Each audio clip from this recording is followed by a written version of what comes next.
Students, now this is your next chapter that is called as arithmetic progressions.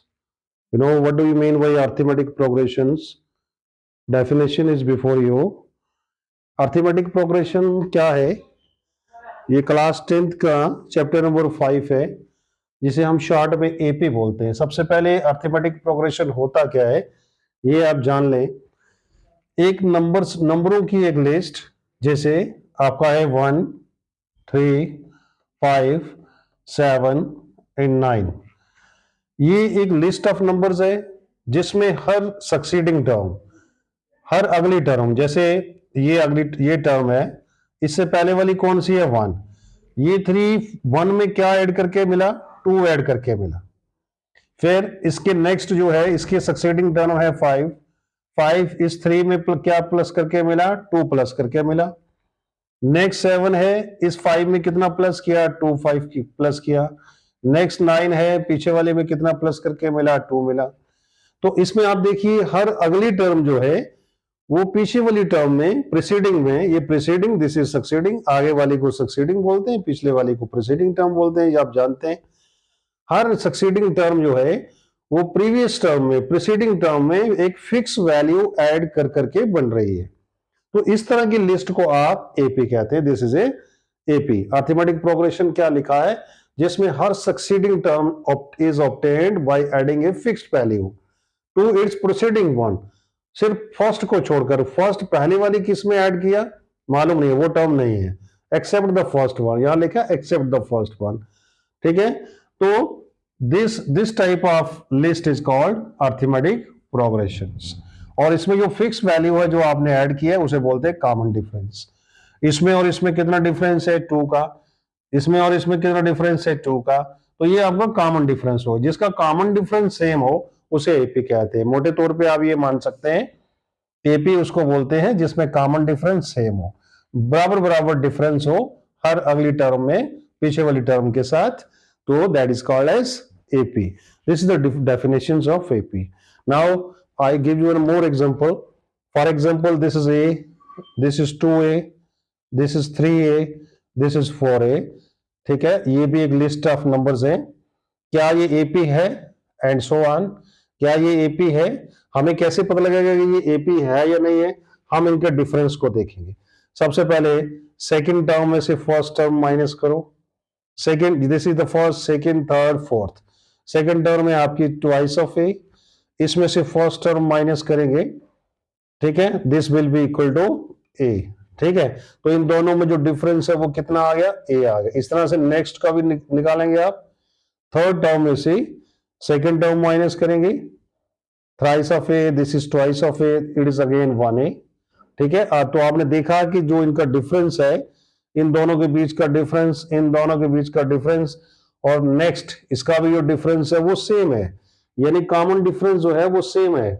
ठीक है, तो ये common difference हो गया। तो इफ कॉमन डिफरेंस अगर सेम हो तो आप कह सकते हैं कि ये एपी है। Now it is AP. ठीक है, अब मैं और एग्जांपल देता हूं आपको। जैसे 3 है, 5 है, 6 है, 10 है, 12 है। अब कोई आपसे पूछे कि क्या ये जो लिस्ट है क्या ये एपी में है या नहीं है। अब आप देखिए, गौर से देखिए, इन दोनों में डिफरेंस कितना है, 2 का, लेकिन इन दोनों में डिफरेंस कितना है, 1 का। फिर नेक्स्ट कितना डिफरेंस है, 4 का। So it is not an AP. So AP कब नहीं होगी और कब होगी, सबसे पहले एपी कब होगी, जब आपका ये जो कॉमन डिफरेंस है वो सेम आए, ये वैल्यू इसके बराबर है, तो आप कह सकते हैं yes it is in AP. और कब नहीं होगी, जब आपकी सेकेंड टर्म और फर्स्ट टर्म का जो डिफरेंस है वो इक्वल नहीं होगा थर्ड और सेकेंड से, तो हम बोलेंगे no it is not an AP. तो ये है बेटा, सिर्फ ये जज करने के लिए कि एपी है या नहीं। आई होप कि ये कंसेप्ट आपको समझ आया होगा। और एक बात और आपको मैंने यहां बताई कि अगर एपी है, अगर यस, तो आप उसका कॉमन डिफरेंस कैसे फाइंड करेंगे। कॉमन डिफरेंस फाइंड करने के लिए सिंपल सेकंड टर्म में से फर्स्ट टर्म माइनस कर दो, आपका डिफरेंस आ जाएगा। थर्ड में से सेकंड माइनस कर दो, आपका डिफरेंस आ जाएगा। डिफरेंस सेम सेम जा रहा है तो एपी है। और अगर आप किसी क्वेश्चन में जस्ट एपी ये बताना है कि सिर्फ कॉमन डिफरेंस फाइंड करो, बताया कि एपी है, ऑलरेडी एपी है, डिफरेंस बताओ। तो आपने सिर्फ सेकंड टर्म में से फर्स्ट टर्म माइनस करना है। आप इस तरह से डी को फाइंड कर सकते हैं। थोड़ा इसके आगे चलेंगे।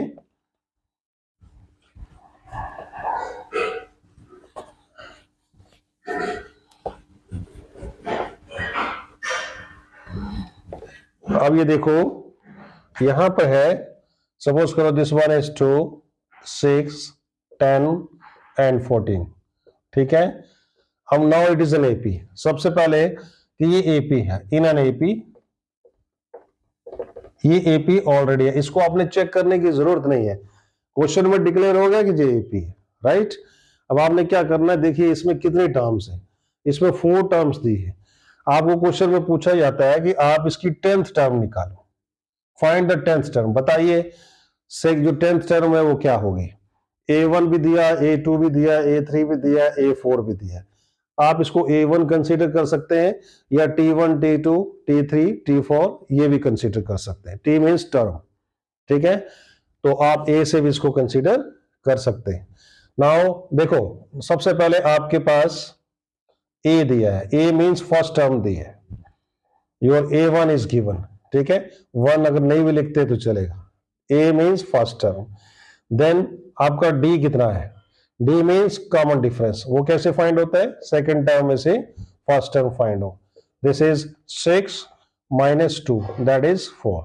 अब आपके पास कॉमन डिफरेंस भी आ गया। अब आप गौर से देखिए, ये आपकी फर्स्ट टर्म है, ठीक है। अब आपको सेकंड टर्म निकालनी है, तो सेकंड टर्म कैसे निकालेंगे, A प्लस 1D। देखो कितना हो गया, A कितना है 2, 1, D कितना फाइंड किया आपने 4, सो 2 प्लस 4 दैट इज 6। आप इसको देख लीजिए, ये आपकी सेकंड टर्म है। उसके बाद थर्ड टर्म कैसे फाइंड करेंगे, उसका फॉर्मूला है A प्लस 2D, ठीक है। व्हाट इज A, 2 और D है आपका 4, दिस इज 2 4 जा 8।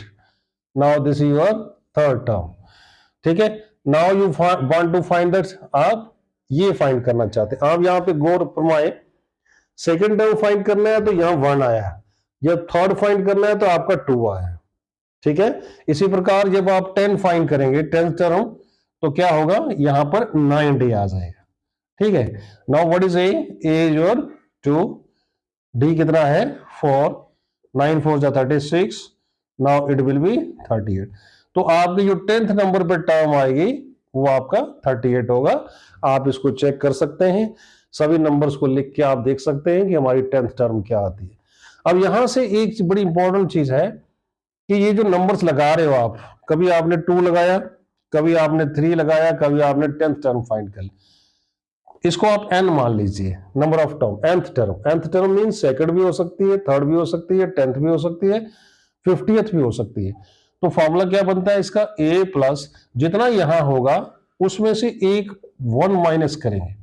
जैसे यहां 10 था तो आपने 9 लिखा, आपका 3 था तो आपने 2 लिखा, 2 था तो आपने 1 लिखा।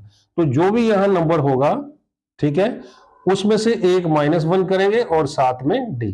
तो ये एक फॉर्मूला बन गया बेटा आपके पास nth टर्म फाइंड करने का।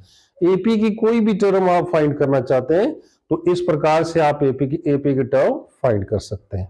तो हमने इस टॉपिक में, इस वीडियो में हमने 2-3 चीजें देखी हैं। नंबर 1, सबसे पहले एपी होता क्या है। नंबर 2, एपी कब होता है और कब नहीं होता है। नंबर 3, इसका कॉमन डिफरेंस कैसे फाइंड करते हैं। और नंबर 4, अगर आपके पास फर्स्ट टर्म और कॉमन डिफरेंस हो, दोनों चीजें, तो आप एपी की कोई भी टर्म फाइंड कर सकते हैं। तो इस प्रकार से आपने एक वीडियो में आप 4 जो इंपॉर्टेंट चीजें हैं वो आपने इसको देखी हैं और फाइंड करना सीखी हैं। आई होप ये कंसेप्ट आपको इंटरेस्टिंग लगा होगा बेटा। सो अगर आपको ये इंटरेस्टिंग लगा है तो I request you, please subscribe this channel if you have not subscribe yet, ठीक है। और please share it with your colleagues, with your dear one, so that everyone can get benefit of this. Thanks for watching.